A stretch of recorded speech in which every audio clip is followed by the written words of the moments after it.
Hi everyone, today I am going to teach you the usage of an auxiliary word should. നമ്മൾ ഒരു കാര്യം മറ്റുള്ളവരോട് recommend ചെയ്യുകയാണ്, നീ അത് ചെയ്യണം, ചെയ്യരുത്, അങ്ങനെ പറയാൻ വേണ്ടിയിട്ടാണ് should യൂസ് ചെയ്യുന്നത്. കുറച്ച് എക്സാമ്പിൾസ് നോക്കാം. You should go, നീ പോകണം, അല്ലെങ്കിൽ നിങ്ങൾ പോകണം. Should I go? Auxiliary verb വെച്ചിട്ട് ക്വസ്റ്റ്യൻ ചോദിച്ചാൽ yes or no ആൻസർ വരും.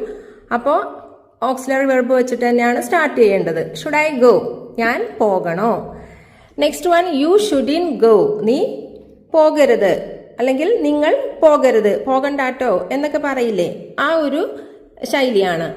Then next one, shouldn't I go, ഞാൻ പോകണ്ടേ, അത് ക്വസ്റ്റ്യൻ ചോദിക്കുകയാണ്. ഇവിടെ യു ഷുഡിൻ ഗോ എന്ന് പറയുമ്പോൾ നിങ്ങൾ പോകരുതെന്ന. അപ്പോൾ ഒരു ഡൗട്ട് വരാം, ഡോൺ ഗോ എന്ന് പറഞ്ഞാൽ പോരെയെന്ന്. ആ ഡോൺ ഗോ പറയാം, പക്ഷേ ഈ ഡോണ്ട് വെച്ചിട്ട് നമ്മൾ